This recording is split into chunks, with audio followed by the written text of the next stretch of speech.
Always going to find that one individual that just thinks they're so fantastic and wonderful and above everyone else and smarter and better and more gifted and more talented. And it's just, they're so painful. You just want to punch them in the face. And they make me sick to my stomach. And there's always one everywhere you go.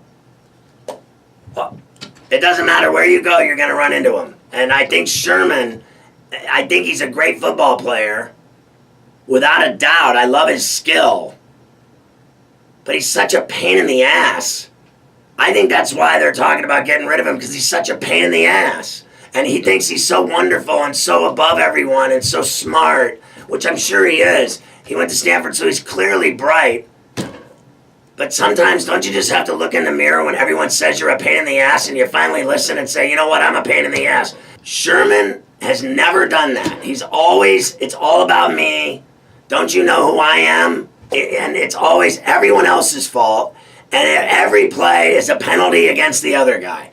Is there anything worse than watching basketball or football when the guys that complain after every whistle that it's never them? It's always someone else. Bottom line, this guy Sherman's the same way.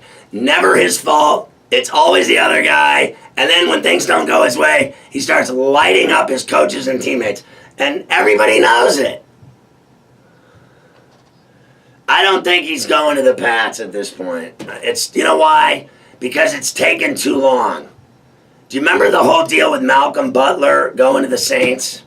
Didn't that just take too long and finally wash down the toilet? It just takes too long. These things happen when you least expect them, right? You don't see it coming. And then the story breaks and you're like, oh my God, can you believe that? Right? They don't, these things aren't drawn out like, let's get the latest of this 7-day marathon negotiations about a trade. It doesn't happen that way, does it? They're trying to put together the parameters of a trade. It's been going on all week. Let's get the latest from our sources in Boston. Shut up. Shut up. It's not happening.